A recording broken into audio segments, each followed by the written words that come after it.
Hey, I'm so grateful to be here today. Thank you for having me again. And thank you for being here watching this.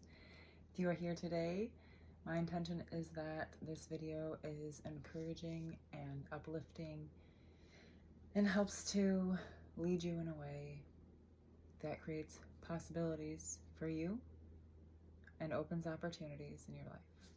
Excuse me. Okay, now that we don't have that background noise going on, today I want to speak about manifesting and how we speak to ourselves. It's been a journey. I know that for most of us,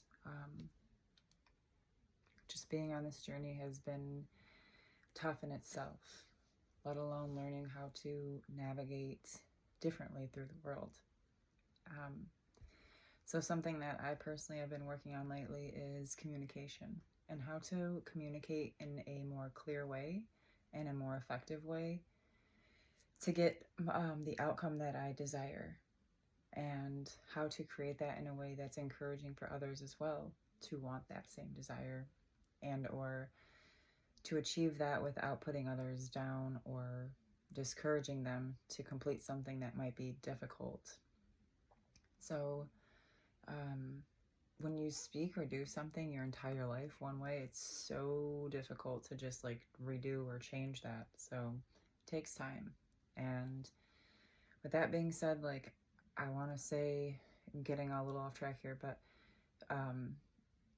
to be easy with yourself and to not take it so like harsh if you do mess up. It's okay. Like, we're all human. We mess up, we make mistakes, we backtrack. It's a part of our science. It's our makeup, because we go towards what we feel is safe. So if we feel safe in something, our body's naturally going to want to go towards that. And that's understandable. But like, if we try to fight that feeling of wanting the things that we want and then depriving ourselves from that, it makes it harder and it makes it worse and it makes it more of a fight that we're fighting with ourselves. And I don't know about for you, but if I'm fighting with myself, it almost feels like I can't trust myself because I'm not giving myself what I feel like I need. So I find that a lot of people do this in like relationships, and they'll find that they're missing the person that they want to be with and that their heart is crying out for. And instead of like reaching out to that person and just having a conversation and saying, hey, what's going on? How are you? And reminding the psyche and the body, this is what happens, this is what happened, this is etc., etc. It allows you to show up for your body, for your mind, your spirit, and it allows you to answer the questions that maybe you haven't been able to answer, or the closure that you haven't been able to have within yourself. So it's important that like we don't listen to the people outside of us that are always like, hey, don't call that person, hey, don't do this, hey, don't do that, da da da da da. If you're feeling like you need to do something in yourself, it's really important that you listen to yourself and that you do that, because yourself is what's leading you. Like, no one else has to look in the mirror for you every day. No one else has to get up and go to work for you. No one else has to come home and take care of your children. Really, that's going into the message that I wanted to talk most about today, and that was our self. Think about cells like at the inside of our body, and our selves. Like, they line up and they're very, very, very close in phonetic sound and all of that. So I'm sure you're following what I'm saying. And what I'm trying to say is that, like, we have our organs, and then we have our tissues, and then we have like our cells, and then we have our organelles, and then our nucleus. And at the center of our nucleus is the DNA.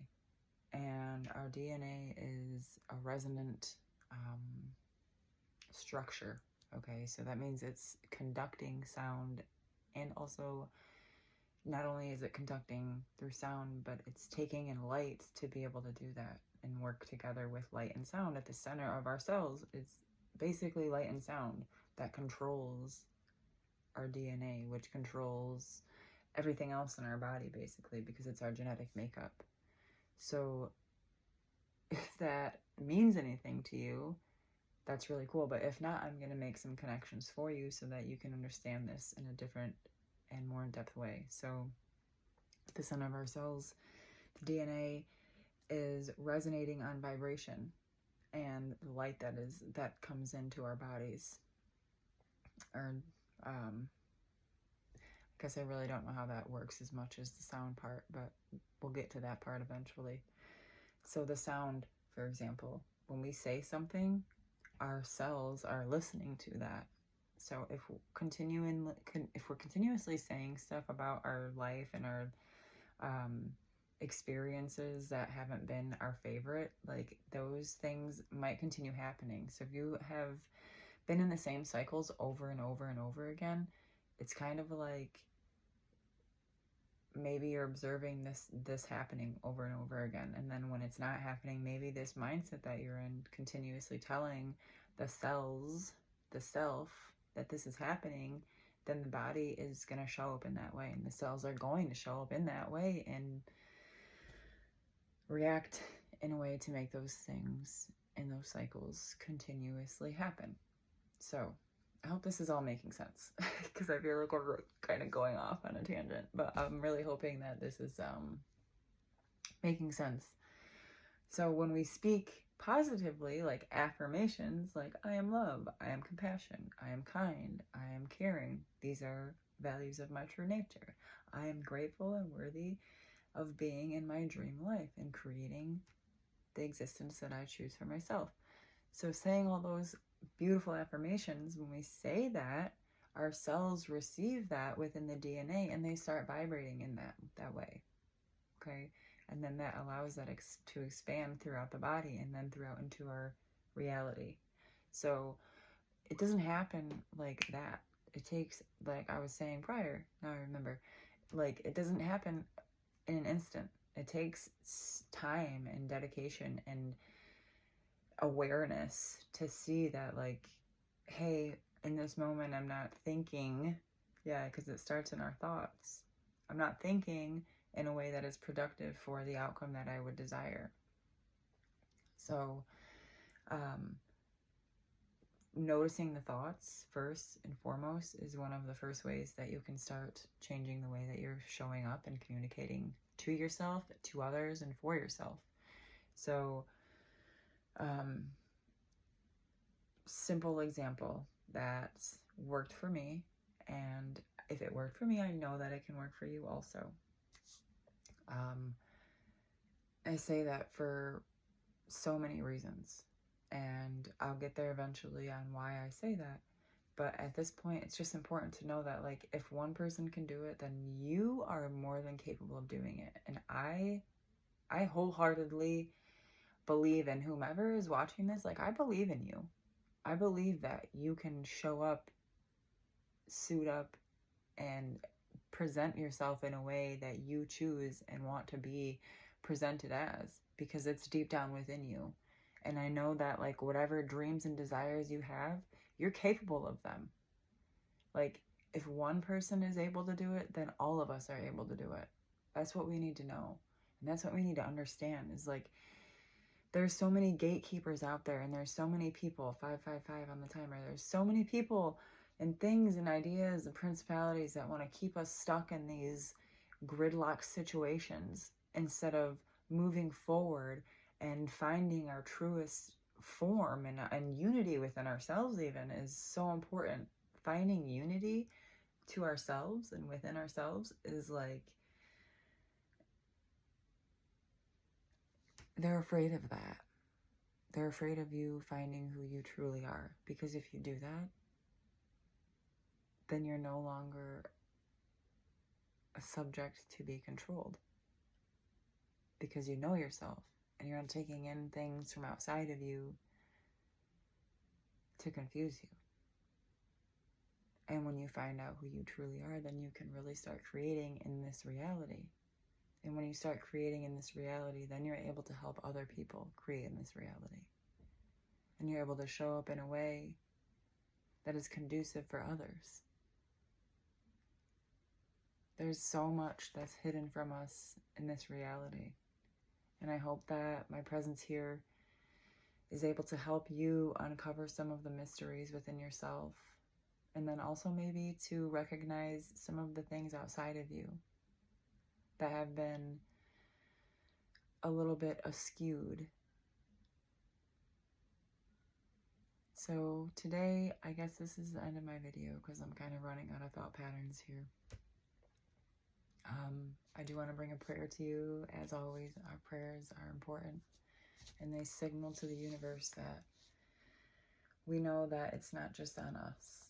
Yes, we are the creators of our reality, but there are things and beings around us that help guide us.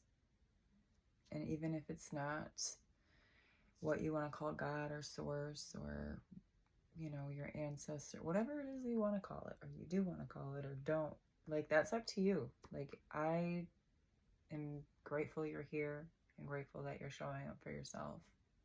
So continue doing that in whatever way is good for you, because I have my own life to run, and I just hope to be here to guide you and to help you in a way that you can tune more into your own self. So take a moment and just close your eyes if that's what you do, and whatever you do to honor source or your higher power, just take a moment and connect. And today I want to connect with you, source, my ancestors, my guides,